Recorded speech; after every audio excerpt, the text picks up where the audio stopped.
인생을 살아가면서 우리는 많은 사람들을 만납니다. 그 만남들은 굉장히 중요하고 의미가 있습니다.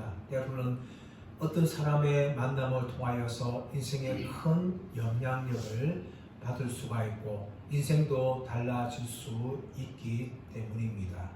특히 어린 시절에 부모님과의 만남, 그 중에 아버지와의 만남은 참으로 중요합니다. 왜냐하면 자녀들에게 아버지는 많은 영향력을 미치기 때문입니다. 어릴 때 태어나서 믿음의 가정에 태어나고 경건한 아버지를 만난 사람들은 참으로 하나님의 은혜를 누린 사람들입니다. 어린 시절에 어릴 때는 아버지가 마치 슈퍼맨처럼 보입니다. 아버지만 부르면 모든 것이 다 해결될 것처럼 그렇게 느껴집니다. 그런데 점점 커가면서 중고등학교 청소년기를 보내면서 아버지의 연약함을 한 번, 두 번 보기 시작합니다. 그리고 청년이 되어서는 아버지가 지고 있는 삶의 무게가 굉장히 무겁고 아버지가 엄청 약한 존재라는 것을 새삼 깨닫게 됩니다. 그리고 장년이 된 후에는 이제는 아버지가 자녀들의 도움을 받지 않으면 안 되는 연약한 존재가 된 것을 보게 됩니다. 아버지가 나이가 지나갈수록 강한 존재에서 연약한 존재가 되지만 그 아버지의 존재는 너무나 중요합니다. 자녀들이 성장하면서 어른이 되기까지 많은 영향을 미치는 사람이 아버지입니다. 그러므로 아버지로서 정말 삶의 모델이 되는 그런 삶을 살아가야 하는 겁니다. 오늘 본문의 말씀 보시면 노아가 등장합니다. 노아는 세 아들의 아버지였습니다. 젊은 시절 노아는 당대 의인이며 하나님과 동행했던 경건한 하나님의 사람이었습니다. 그러나 방주에서 나온 후에 노아의 모습은 참으로 부끄러운 모습을 세 아들에게 보여주고 있습니다. 자, 오늘 본문 말씀은 18절 말씀 보십시오. 방주에서 나온 노아의 아들들은 셈과 함과 야벳이며 함은 가나안의 아버지라 라고 이야기합니다. 그리고 19절에 노아의 세 아들로부터 사람들이 온 땅에 퍼지니라. 지금 인류의 인구는 65명 정도 됩니다. 근데 이 65명의 조상이 누군가 하면 바로 노아와 세 아들입니다. 노아의 세 아들로부터 온 인류가 퍼져 나갔다고 성경은 이야기하고 있습니다. 그러므로 우리 인류를 보게 되어지면 크게 백인종, 황인종, 흑인종으로 구분되어집니다. 물론 백인종 안에도 피부 색깔 따라 좀 나눠질 수 있고 황인종 안에도 피부 색깔에 따라 나눠질 수 있고 흑인종 안에서도 피부 색깔에 따라 나눠질 수 있지만 크게 인류는 백인종, 황인종, 흑인종으로 나눌 수가 있습니다. 자, 그렇다면 이 백인종, 황인종, 흑인종과 이 노아의 세 아들인 셈과 함과 야벳과의 관계가 어떤 관계일까요? 현대 인류학에서는 이 인종 분류가 참 어렵고 인류를 하나의 범주로 나누는 것은 불가능하다라고 이야기합니다. 인류가 이렇게 황인종, 백인종, 흑인종으로 나눠진 것은 환경정에 따른 결과다라고 이야기하고 있습니다. 그런데 전통적인 해석은 무엇인가 하면 이 셈은, 함은, 야벳은 각각 해당된다는 거죠. 야벳은 백인종으로서 유럽과 서부 아시아에 살았던 인종이고 셈은 황인종으로서 이 이스라엘 땅과 아랍인들과 그리고 아시아 지역에 사는 민족이다라고 분류합니다. 그리고 흑인종은 북부 아프리카를 중심으로 가나안 땅에 살았던 인종이 흑인종이다라고 이야기합니다. 그런데 문제는 무엇인가 하면 이 전통적인 이 해석에 의해서 백인종이 흑인종을 핍박하는 도구로 삼았다는 거예요. 흑인종, 백인종, 황인종은 각각 하나님의 존귀한 형상으로 만들어진 인간들입니다. 그런데 백인종이 흑인종을 노예로 삼으면서 이 뜻을 가져와서 이 흑인종은 저주를 받은 함의 후손들이다. 그렇게 이야기하면서 흑인종을 노예로 팔고 학대하는 것을 정당시했어요. 이것이 문제라는 거죠. 우리가 성경은 정확하게 말하고 있지 않지만 야벳이 백인종이고 함이 흑인종이고 셈이 황인종이다. 이것에 대해서 100% 연관성에 대해서 말할 수는 없겠지만 이 셈과 함과 야벳에 의해서 오늘날의 인류가 65억 명이 되었고 크게는 백인종, 황인종, 흑인종으로 구분되었다는 것을 우리는 알 수가 있는 것입니다. 근데 이렇게 인류가 나오면서 2절 말씀 보시면 19절 말씀 보시면 사람들이 온 땅에 퍼지니라 라고 이야기합니다. 사람들이 온 땅에 퍼지니라. 이 말씀은 무엇이 이루어진가 하면 9장 1절 말씀이 이루어진 거예요. 하나님께서 방주에게서 나오는 노아를 또 새아들 향하여서 무슨 말씀합니까? 너희는 생육하고 번성하고 땅에 충만하라. 그렇게 말씀하세요.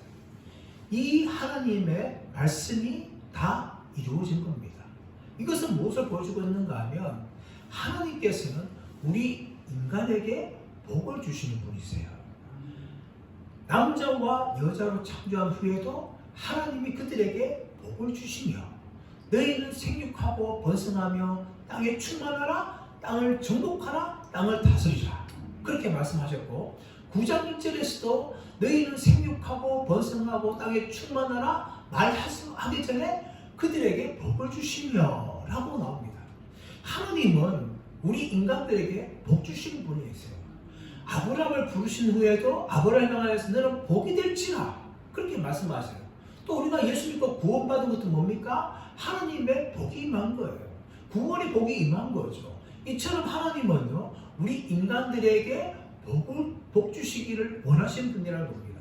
또 하나는 무엇인가 하면 하나님의 말씀은 다 이루어진다는 겁니다. 구약 성경이 어디서 이루어집니까? 신약 성경이 이루어지고 또 신약 성경은 오늘날 우리를 통해서 이루어지는데 마지막 예수님의 재림만이 남아있는 거예요. 그만큼 하나님의 말씀은 다 이루어지는데 이 이루어짐을 누릴 수 있는 자가 누군가 하면 하나님 말씀에 순종하는 자들입니다. 하나님 말씀이 절대 진리의 말씀인 줄 알고 그 말씀을 생명같이 여기고 그 말씀을 지키기를 힘쓰는 사람들이 자신의 삶 가운데 말씀이 이루어지고 하나님의 복을 누리는 주인공이 된다는 것입니다. 아브라함이 말씀에 순종해서 가나안 땅에 들어갔을 때에 믿음의 조상이 되었죠. 모세가 하나님 말씀에 순종해서 이스라엘 백성을 이끌어서 가나안 땅에 들어갈 수가 있었습니다. 또 여호수아도 마찬가지 아닙니까? 여호수아가 말씀에 순종해서 요단강을 가르고 또 그 백성들을 가나안 땅에 이끌어서 가나안 땅을 정복하는 그런 믿음의 주인공이 되었습니다. 신약의 말씀 가보시면 가나 혼인잔치에 예수님께서 물을 떠서 갖다 주라. 그 말씀에 순종했던 할들이 물이 변하여서 포도주가 되는 것을 경험했다는 것입니다. 신뢰한 물가가 씻어라 말할 때에 소경은 눈을 뜨는 기적을 체험한 것입니다. 그러므로 우리가 이 하나님의 말씀의 능력을 경험하고 하나님의 복을 경험하기 위해서는 오늘날도 우리는 말씀에 순종하는 사람들 되기를 축복합니다. 이제 노아가 방주에서 나와서 한 가지를 행합니다. 자, 20절, 21절 시작. 노아가 농사를 시작하여 포도나무를 심었더니 포도주를 마시고 취하여 그 장막 안에서 얼거 벗은지라. 이 방주가 머무는 것은 아라랏산이에요. 이 아라랏산에서 아마 이제 노아가 머물게 되었는데 이 아라랏산에서 포도 농사를 짓는 거죠. 지금도 이 아라랏산 서편 기슭에는 노아의 포도주라는 유적지가 있답니다. 그리고 이 아라산을 형성하고 있는 아르메니아 지방은 포도 농사로 지금도 유명한 곳입니다. 이 땅에 바로 처음으로 노아가 포도 농사를 시작하는 거죠. 자, 근데 문제는 무엇인가 하면, 자, 21절 말씀 보시면, 포도주를 마시고 취하여 그 장막 안에서 벌거벗은지라. 포도주를 마시고 취하여 그 장막 안에서 벌거벗은지라. 이 벌거벗다는 것은 22절에 나오고 있지만 밑에 남성의 하체를 다 드러내는 거예요. 적나라하게 다 벌거벗고 있는 모습을 벌거벗었다라고 이야기하고 있는 거죠. 자, 그렇다면 이렇게 왜 노아가 이 포도주를 마시고 술 취하여서 이 벌거벗는 모습을 보여주고 말았습니까? 이것은 결코 우연이 아닙니다. 우리 21절만 보면은 그냥 농사 짓다가 보니까 술 한 잔 먹었다 이 정도 생각할 수 있는데 그것이 아닙니다. 히브리 성경에서 21절에서는 포도주가 아니라 그 포도주 하야인이라고 이야기합니다. 하야인. 이것은 무슨 말인가 하면은 노아가 포도주의 성격에 대해서 이미 충분히 알고 있었다는 것을 이야기하는 거죠.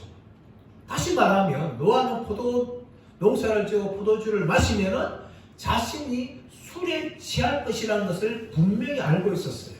그리고 더 나아가서 노아는 사람들이 보이지 않는, 자신들의 아들들과 며느리가 보지 않는 은밀한 장소인 장막 안에서 고의적으로 노아는 포도주를 만들어서 먹었다는 것을 성경이 드러내고 있어요.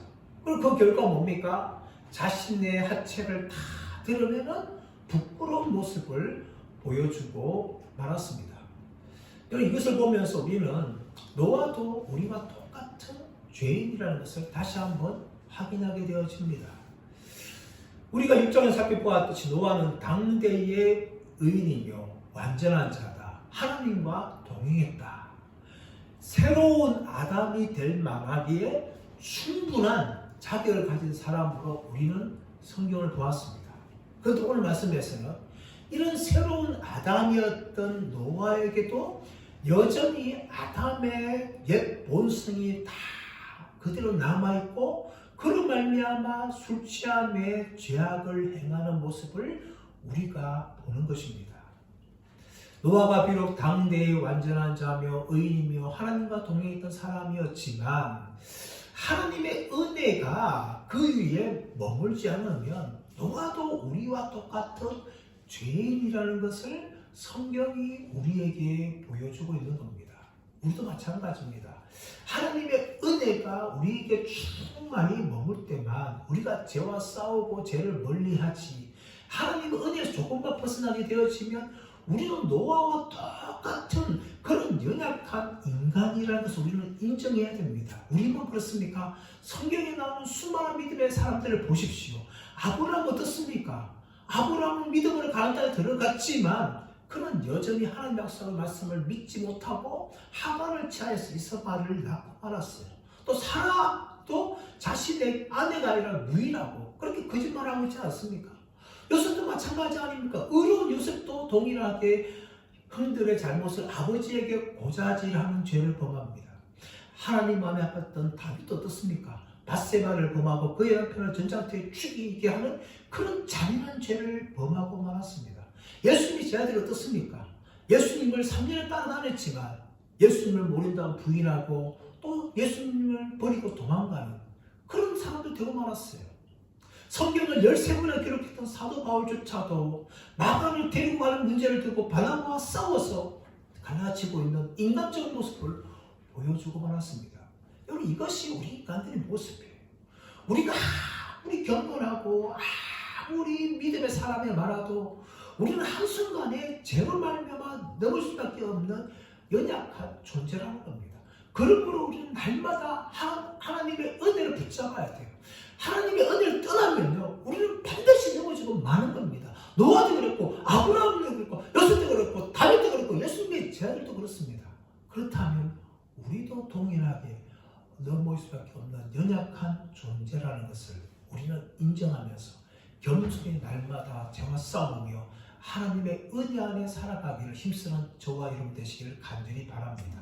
또 이런 노아의 모습은 우리 기독교인의 삶이 얼마나 중요한지를 보여주는 겁니다. 여러분, 세상 사람들은요, 선배들 잘 모릅니다. 하나님에 대해서 잘 몰라요.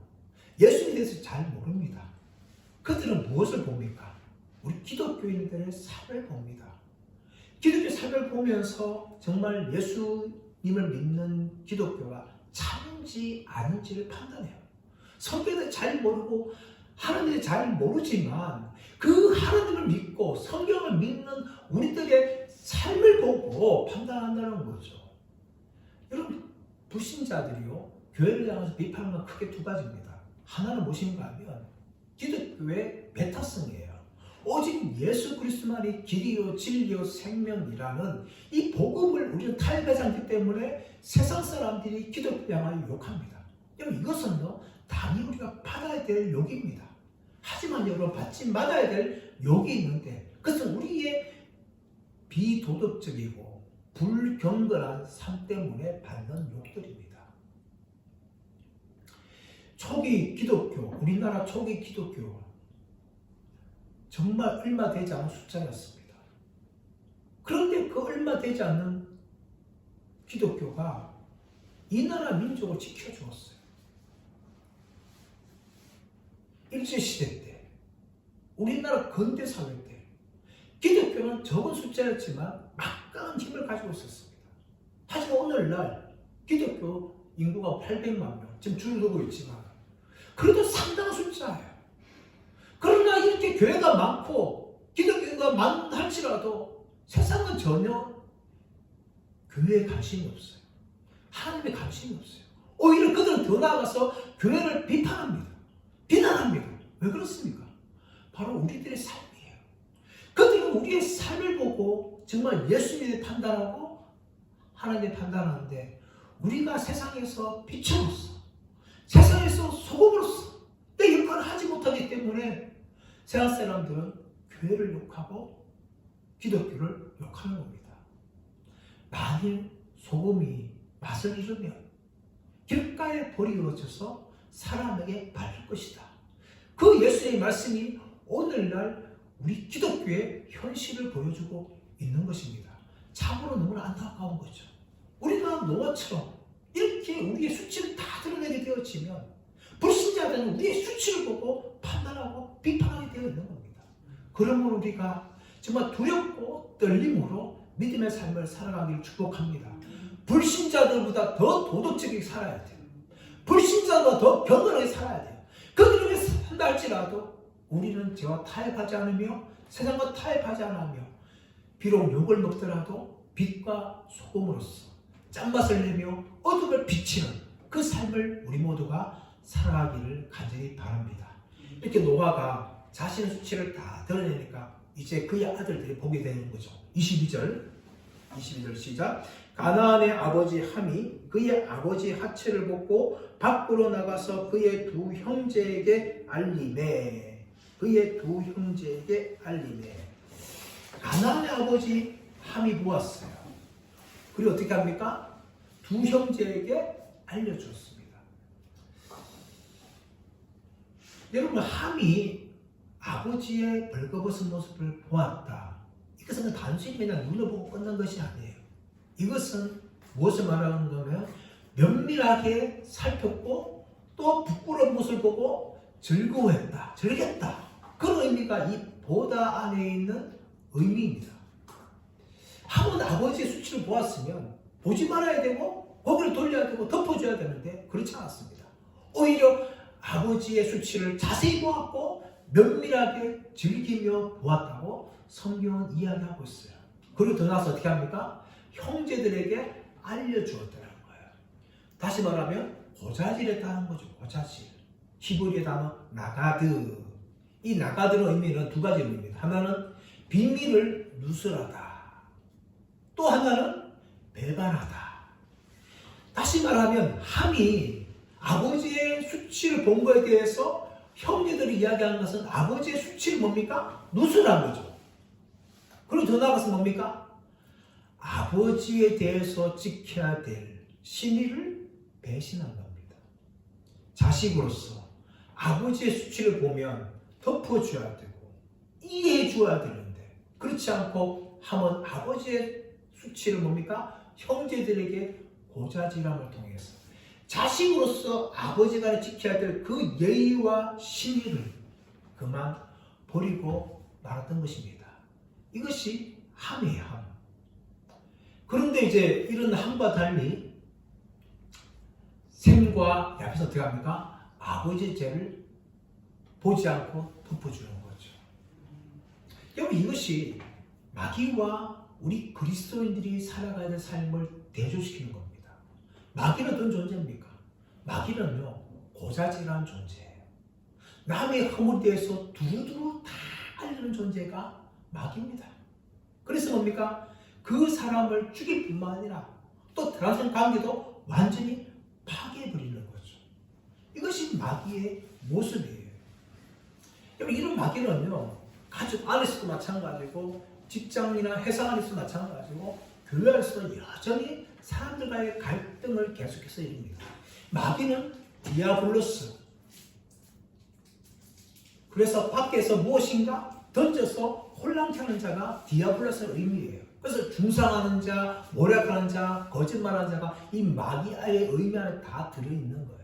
그래서 마귀는요, 항상 말을 통해서 조직을 혼란케 하고 가정을 혼란케 하고 교회를 혼란케 하는 거죠. 오늘날 교회한테 여러분, 사람들이 참 말조심을 안 합니다. 다른 사람들의 연약함이나 아픔이나 부족함 보게 되어지면 그냥 가슴에 푹 담고 기도해주고 이해해주고 사랑해줘야 되는데 그렇지 않고 떠벌리 다니는 거, 떠벌리 다니는 거. 그래서 어떻게 합니까? 많은 사람들이 상처받습니다. 그러나 이것은요, 하나님 기뻐하신 행동이 아닙니다. 정말 우리가 하나님의 아들이라면 우리 어떻게 되는가 하면 다른 사람들의 허물을 덮어줄 수 있어야 돼요. 덮어줄 수 있어요. 자, 23절 말씀 보시면 셈과 야벳이 옷을 가져다가 자기들의 어깨에 메고 뒷걸음쳐 들어가서 그들의 아버지 하체를 덮었으며 그들이 얼굴을 돌이키고 그들의 아버지의 하체를 보지 아니하였더라. 함은 아버지의 수치, 부끄러운 모습을 보고 면밀하게 살피고 즐겼지만 이 셈이나 야벳은 아예 뒤로 들어갑니다. 뒤로 들어가서 옷을 들고 아버지의 벌거벗음을 덮어주고 아버지의 수치를 보지 않는 거죠. 여러분, 이것이 사랑의 모습이에요. 이것이 그리스도인들이 해야 할 일입니다. 잠언서 11장 13절에서 두루 다니며 한담하는 자는 남의 비밀을 누설하나 마음이 신실한 자는 그런 것을 숨기느니라. 잠언서 20장 19절 두루 다니며 한담하는 자는 남의 비밀을 누설하나니 입술을 벌린 자를 사귀지 말지니라.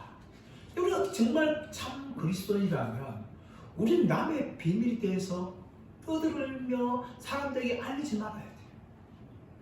그들을 덮여주고 숨겨주는 것이 하나님의 백성들이 해야 할 행동입니다. 베드로전서 4장 4절에서는 무엇보다 열심히 사랑할지니 사랑은 허다한 허물을 덮느니라. 그렇게 말씀하세요. 우리가 열심히 그리스도를 사랑해야 되는데 그 사랑은 뭘로 나타나야 된다고요?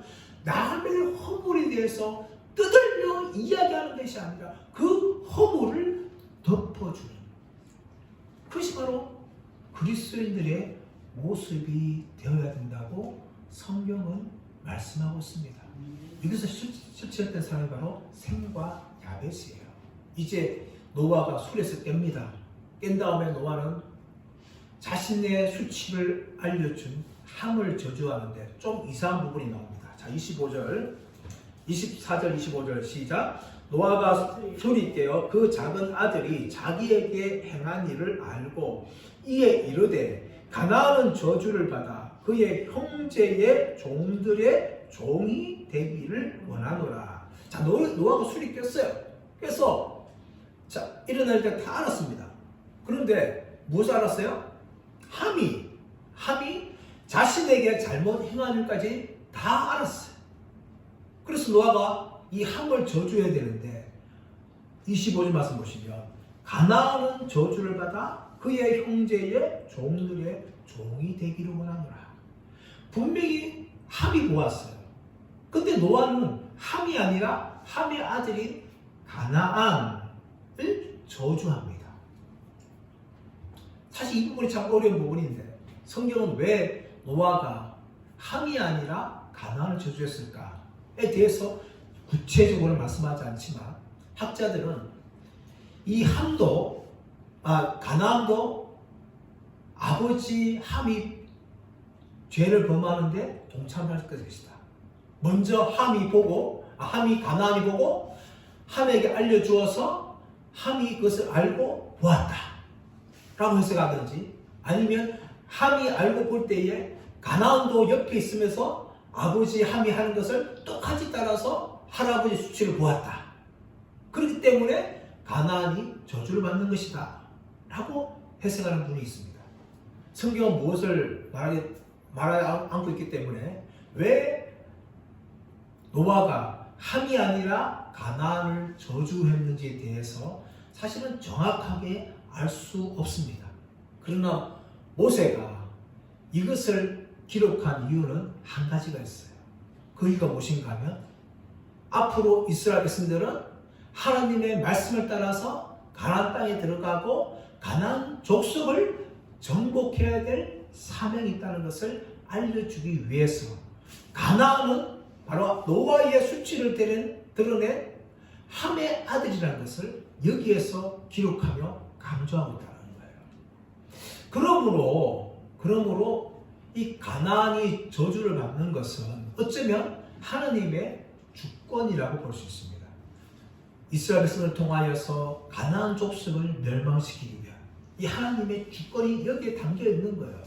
그런데 여러분, 가나안 민족이라고 다 하나님의 심판을 받았던 것이 아니라는 것을 우리는 성경을 읽으면서 알 수 있어요. 먼저 락을 보십시오. 여리고 족속들이 멸망할 때에 정탐꾼을 피하였고 믿음을 고백했던 라합과 그의 가족들은 살아남았어요. 또 기브온 족속들을 보십시오. 이스라엘 백성들과 그 하나님을 두려워했던 기브온 족속들이 거짓으로 자신을 속이면서라도 이스라엘 민족의 도망옴을 통하여서 자신들의 생명을 건졌어요. 가나안 민족이라고 다 멸망받은 것도 아니고 그렇다고 이스라엘 민족들이라도 가나안 땅에 다 형통한 것은 아니었습니다. 아간을 보십시오. 아간이 범죄할 때 아간뿐만 아니라 그의 가족들 다 죽임을 당하였습니다. 그러므로 이 노아가 함을 저주한 것이 아니라 가나안을 저주한 것은 하나님의 주권이 여기에 담겨있다는 것을 우리는 이해하고 받아들여야 돼요. 이제 노아는 함의 아들 가나안 저주한 후에 이제 셈과 야벳을 축복합니다. 26절 시작. 셈의 하나님 여호와를 찬송하리로다. 가나안은 셈의 조상이 되고 가나안은 셈의 종이 되고 라고 이야기합니다. 셈의 하나님 여호와를 찬송하리로다. 셈은 하나님의 백성, 하나님을 예배하고 하나님을 찬양하는 백성들이 된다는 것을 이야기합니다. 그리고 가나안은 셈의 종이 된다고 이야기해요. 그리고 셈이 누리는 복은 뭔가 하면 영적인 복이었어요. 영적인 복. 하나님을 알고 하나님을 예배하고 하나님을 섬기고 하나님을 찬양하는 그런 족속이 된다는 것을 지금 노아는 선언하고 있어요. 여러분, 이것만큼 큰 축복이 어디 있을까요? 여러분, 우리가 시편 33편 12절 말씀 보시면 여호와로 자기 하나님을 삼은 나라 곧 하나님의 기업으로 빼신 바 된 백성은 복이 있도다. 여호와로 자기 하나님을 삼은 나라, 하나님의 기업으로 특별히 선택받은 백성은 복이 있도다. 그 백성이 누굽니까? 이스라엘 백성이에요. 이스라엘 백성. 이스라엘 백성은 하나님의 선민들이 되었어요. 하나님 택하신 백성이 되었습니다. 근데 여러분, 그 복을 누가 누리고 있어요? 오늘날 저와 여러분들이 누리고 있어요. 눈에 보이는 이스라엘이 참 이스라엘이 아니라, 이스라엘 땅만을 살고 있는 이스라엘이 참 이스라엘이 아니라 바로 예수 그리스도를 믿는 우리가 참 이스라엘로 영적인 복을 누린 거예요. 이것이 얼마나 큰 복인지 모릅니다. 여러분. 그리고 이 복을 진짜 모르는 거, 진짜 누리지 못하는 사람들은요, 세상에서 조금만 어렵고 세상이 조금만 부족하게 되어지면 불평하고 원망이 되어 있어요. 그러니 우리가 정말 마땅히 지옥에 들어갈 죄인들인데 예수님의 보혈의 공로로 말미암아 믿음으로 하나님의 백성이 되었다는 이 사실을 정말 감격하고 기쁨을 누린 사람들은 세상에서 좀 가난해지고 세상이 좀 어려움을 느낀다 할지라도 그것 때문에 절망하고 그것 때문에 낙심하지 않습니다. 왜냐하면 세상 사람들이 누릴 수 없는 이 영적인 복을 이미 받았기 때문이에요. 이 복이 얼마나 큰 복인지 모릅니다. 우리는 그 복을 누렸어요. 셈이 바로 그 하나님께 속한 이 복을 누리게 되는 거죠. 27절 보시면 야벳 축복하는데 하나님이 야벳을 창대하게 하사 셈의 장막에 거하게 하시고 가나안은 그의 종이 되게 하시기를 원하노라. 하나님이 야벳을 창대케 했어요. 이것은 물질적인 복입니다. 야벳은 물질적인 복을 받았어요. 그런데 여러분 이 야벳은요 물질적인 복뿐만 아니라 셈의 장막에 거하게 하신다는 거예요. 셈의 장막. 이것은 뭡니까? 셈이 누리는 이 영적인 복도 야벳이 일부 누리게 된다는 거죠. 셈은 전적으로 하나님께 속한 백성으로서 이 영적인 복을 누렸는데 야벳은 세상에서 물질적인 복도 받고 그리고 더 나아가서 뭔가 하면 셈이 누리고 있는 영적인 복의 전부가 아니라 일부를 누리게 되어지는 그런 복을 야벳이 누립니다. 그리고 동도 똑같이 셈처럼 가나안은 야벳의 종이 된다 라고 이야기합니다. 이처럼 셈과 야벳은 아버지의 수치를 가려줌을 통하여서 복을 누리는 거죠. 그 복을 누리는데 영적인 복도 누리고 또 이 땅에서 물질적인 복도 누리게 되는 겁니다.